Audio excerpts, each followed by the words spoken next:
This tutorial explains the basics to understand the information you can extract from this chart to make better decisions. Before we go any further, it is essential to define the term cycle time as it will be used throughout this tutorial. By definition, cycle time is the amount of elapsed time between when a work item started and when a work item finished. The cycle time scatter plot chart helps visualize the cycle time of your completed work items. It is a two-dimensional chart of an X and Y axis. The chart's X-axis contains the period on which we want to plot our data points. This axis always covers a period set in the past.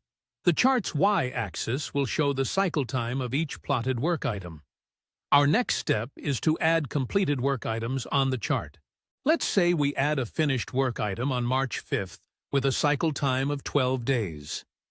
In the image, we can see how this point is represented on the chart, where it is placed on March 5th and at a height of 12 days. It is also possible to have two completed work items on the same day. On the image, we see two work items who were completed on February 12th. One item completed in 4 days and the other in 9 days.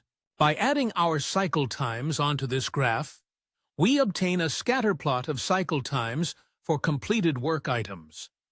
There are 25 completed work items on the chart in this image. Using these completed work items, we will be able to predict the delivery date of a future request assigned to us.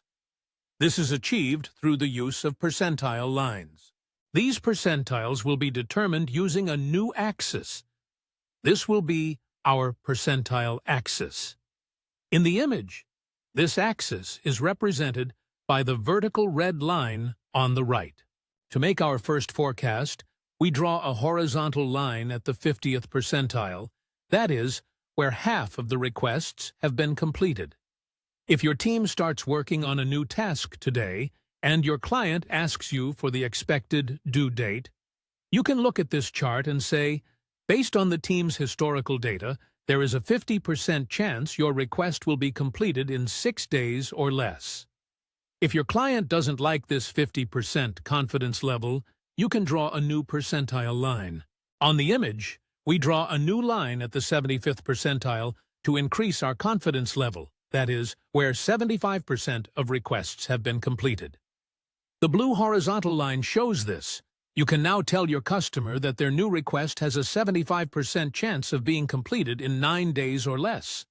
But if you want even more reliable predictions, you can draw a third line at the 85th percentile.